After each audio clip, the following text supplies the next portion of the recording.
Welcome to I alpha TV. और as promised आज हम बात करेंगे हेयर फॉल के बारे में, कैसे हम उसे फिक्स कर सकते हैं और कैसे अपने बालों की क्वालिटी को हम बेटर कर सकते हैं अपनी सीरीज फाइट विद साइड में।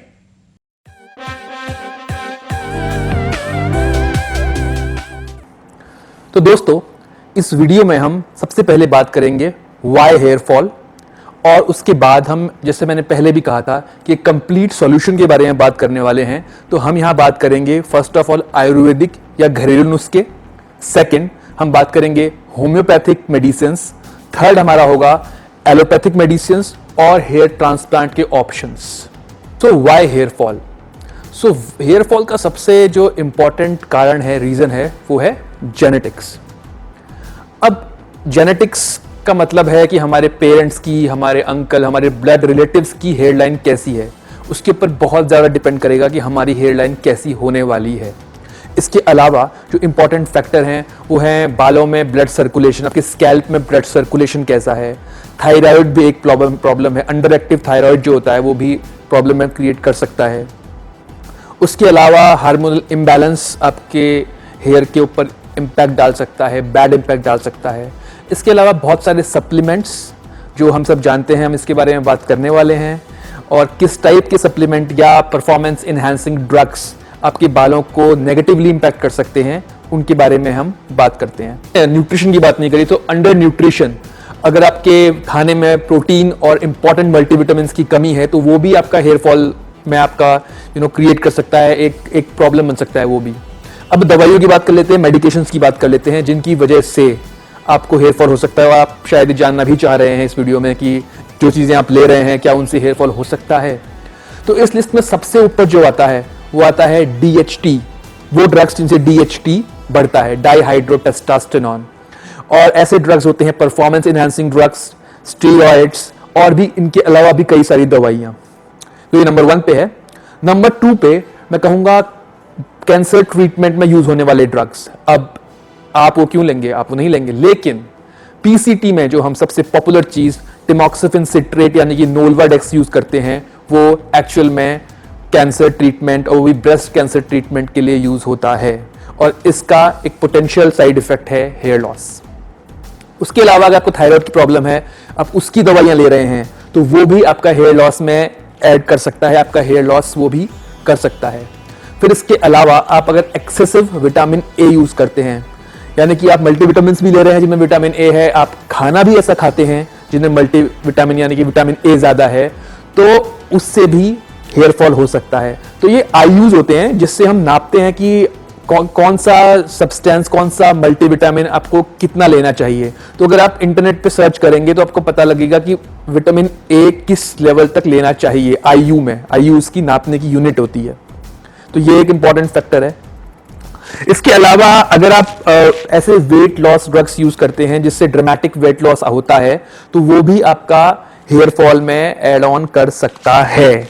एंटीबायोटिक्स, एंटी इंफ्लेमेटरी ड्रग्स जो होते हैं वो भी आपके हेयर फॉल में एड ऑन कर सकते हैं। तो ये सब जो ड्रग्स हैं, दवाइयां हैं, इनसे भी आपको हेयर फॉल दोस्तों बढ़ सकता है। ते हैं उन हैबिट्स की दोस्तों जिनसे हेयर लॉस या आपकी हेयर की क्वालिटी खराब होने के चांसेस होते हैं। इनमें पहला है फिजिकल और मेंटल स्ट्रेस। अगर आप फिजिकल स्ट्रेस है, जैसे कि आपको कोई प्रॉब्लम है, एक्सीडेंट हुआ है, आप बेड पे हैं, आपको कोई बीमारी हुई थी, इवन बुखार भी काफ़ी दिनों से आपको हो रहा है, तो उसकी वजह से भी हेयर लॉस होता है। आपको मेंटल स्ट्रेस है, आपको इमोशनल स्ट्रेस है, आपका ब्रेकअप हुआ है, अभी आपकी गर्लफ्रेंड से आपकी लड़ाई चल रही है पिछले 2 हफ्तों से, तो उसकी वजह से भी आपको हेयर लॉस हो सकता है। तो इस टाइप की चीज़ों को अवॉइड करना है आपको। इसके अलावा जो सेकंड पॉइंट है, और मुझे पता है कि आप में से ज़्यादातर लोगों के लिए वो वैलिड नहीं होगा, वो है प्रेगनेंसी।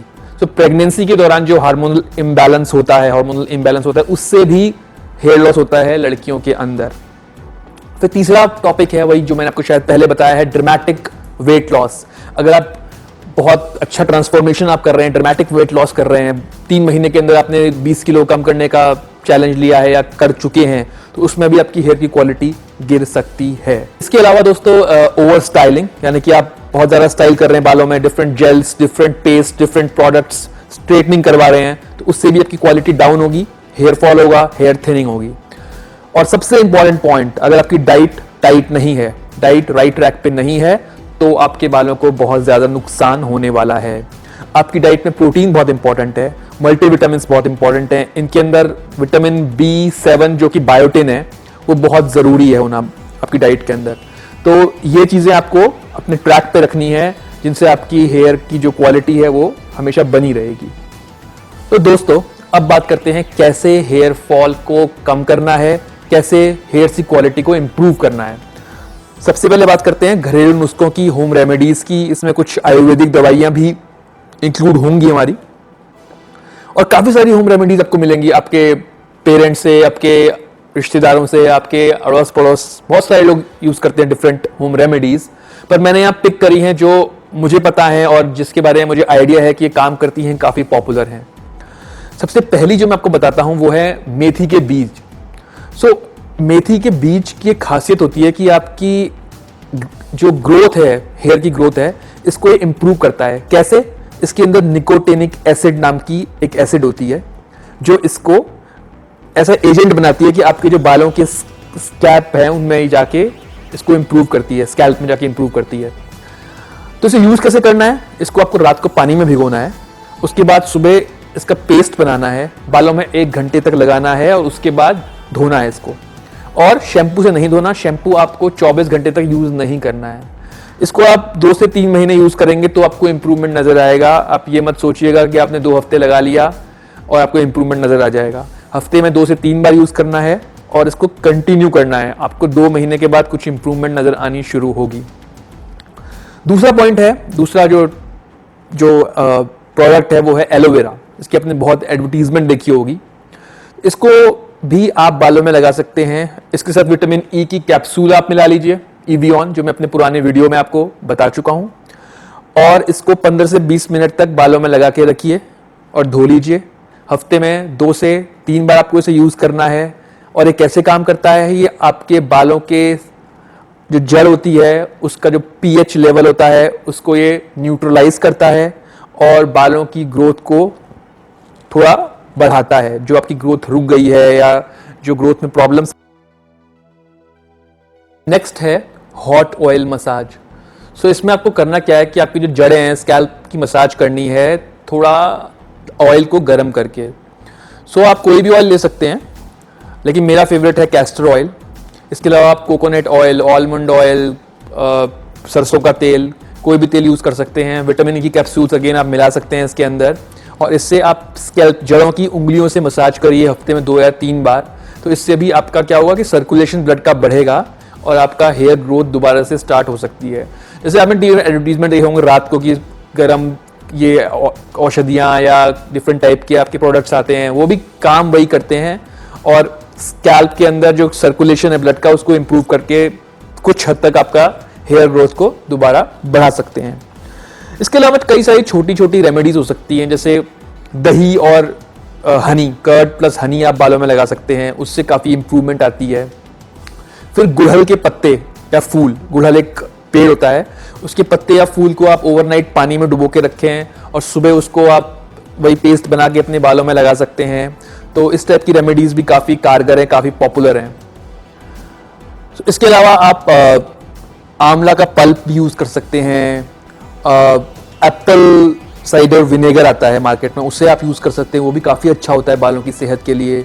ब्राह्मी, नीम, जो ये सब प्रोडक्ट्स के आपने नाम सुने हैं, जो सब पुरानी औषधियों के आपने नाम सुने हैं, उनको आप यूज़ करके देख सकते हैं, ये वाकई में कारगर होती हैं। अब बात कर लेते हैं फूड आइटम्स की, उन चीज़ों की जो आप खाने में ऐड करेंगे और जिनकी वजह से आपके बालों की ग्रोथ अच्छी हो सकती है और बालों की क्वालिटी बढ़ सकती है। तो सबसे पहली और सबसे इंपॉर्टेंट चीज़ है बायोटिन, यानी विटामिन B7। और ये किस किस में होता है? ये होता है मीट में, ये होता है मिल्क, डेयरी प्रोडक्ट, एग्स के अंदर, ग्रीन लीफी वेजिटेबल्स जैसे पालक है, इनके अंदर बायोटिन काफ़ी मात्रा में होता है। इसके अलावा आप बायोटिन की कैप्सूल्स भी ले सकते हैं मल्टीविटामिन के अंदर। नेक्स्ट है MSM यानी मिथाइल सल्फोनिल मीथेन, और ये यूज होता है, इसके अंदर होता है कैरेटीन। कैरेटीन युक्त शैम्पू के एडवर्टीजमेंट्स आपने देखी होंगी बहुत ज़्यादा टीवी में। तो ये बालों की ग्रोथ और बालों की क्वालिटी को इम्प्रूव करने में बहुत हेल्प करता है। अभी किस किस चीज़ में होता है? ये होता है मिल्क में, ये होता है टोमेटो में, ये होता है कॉर्न में। इनको आप अपने खाने में ऐड करेंगे तो ये केराटिन आपको ऑटोमेटिकली मिल जाएगा, आपको शैम्पू को यूज़ करने की ज़रूरत नहीं है। फिर आपके विटामिन ई से रिच जो फूड होते हैं, ऑरेंजेस हैं, सिट्रस के फूड हैं, नींबू है, इनको आप यूज़ कर सकते हैं, इनको अपने फूड के अंदर आप डाल सकते हैं। डेफिनेटली विटामिन ई और आयरन बहुत ही इम्पॉर्टेंट है, जो मैंने आपको बताया ग्रीन लीफी वेजिटेबल्स में ये होता है। इसके अलावा मैं आपको विटामिन ई की और आयरन की कैप्सूल्स भी दिखा दूंगा, जो काफ़ी इफेक्टिव और काफ़ी डिसेंट प्राइस पे मिल जाती है मार्केट के अंदर, तो वो मैं आपको एंड ऑफ द वीडियो दिखा दूंगा। Homeopathic medicine. अब बात कर लेते हैं हम होम्योपैथिक मेडिसिन की। सो आपने बहुत सारे एडवर्टीजमेंट देखे होंगे, आपको बहुत सारी मेल्स आती होंगी डॉक्टर बत्रा के क्लिनिक की, जो आपको होम्योपैथिक सॉल्यूशंस देते हैं बालों की ग्रोथ के लिए, रीग्रोथ के लिए। कितने इफेक्टिव हैं आई एम नॉट श्योर कि डॉक्टर बत्रा कितना इफेक्टिव है, बट कुछ जो जेनरिक ड्रग्स हैं, कुछ जेनरिक जो दवाइयाँ हैं होम्योपैथिक की, उनकी मैं लिस्ट आपको दे देता हूँ। इसका फायदा ये होगा कि अगर आप कभी किसी होम्योपैथिक डॉक्टर के पास जाते हैं तो आपको पता होगा कि कौन सी पॉपुलर मेडिसिन हैं होम्योपैथी के अंदर जिनको आप यूज़ कर सकते हैं।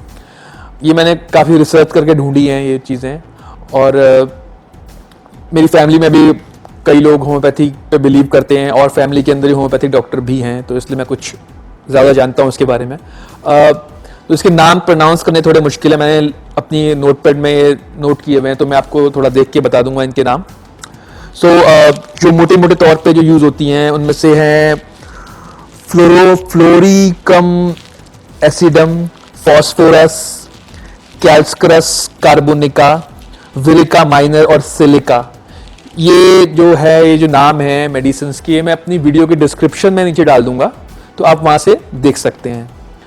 अब नेक्स्ट बढ़ते हैं हम अपने जो प्रॉपर एलोपैथिक मेडिसिन हैं, यानी कि जो नॉर्मल मेडिकेशन डॉक्टर्स हमें देते हैं वो क्या होती हैं और वो कितनी इफ़ेक्टिव हैं। तो जितना मैंने एक्सपीरियंस किया है तो वो इफ़ेक्टिव होती हैं, क्योंकि मेरे कुछ फ्रेंड्स जो इस प्रॉब्लम से जूझ रहे थे उन्होंने मेडिकेशंस ली हैं और उनकी हेयर की ग्रोथ जो है वो दोबारा से स्टार्ट हो गई है, और जो बाल झड़ रहे थे उनके around starting of 30s, and of when you are 20s आपका एंड हो रहा होता है, तो उस टाइम सबसे ज़्यादा बाल झड़ते हैं। तो उस टाइम पे अगर आप ट्रीटमेंट लेते हैं, राइट ट्रीटमेंट लेते हैं, आपको करेक्ट डॉक्टर मिल जाता है, तो उस टाइम पे आप इसको कंट्रोल कर सकते हैं, but right timing is very very important. तो इस लिस्ट की अगर बात करें तो इस लिस्ट में सबसे पहली जो और सबसे इंपॉर्टेंट जो चीज़ है वो है कॉर्टिसोन इंजेक्शंस। कॉर्टिसोन इंजेक्शंस आते हैं जो आपकी बालों के स्कैल्प पे लगते हैं। तो अगर आप वो मेडिकेशन लेते हैं तो मैंने देखा है कि वो काफ़ी इफेक्टिव होता है।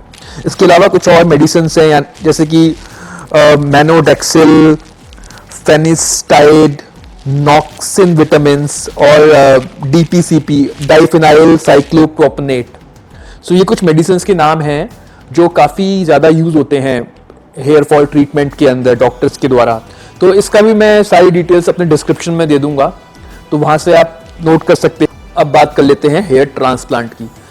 तो अगर आप पैसा खर्च करने के लिए तैयार हैं अपने बालों के ऊपर, और मेरे हिसाब से काफ़ी इंपॉर्टेंट है बालों के ऊपर पैसा खर्च करना भी, तो आप हेयर ट्रांसप्लांट, क्योंकि अगर आपके बाल जा चुके हैं तो फिर वो वापस आना is next to impossible kind of thing.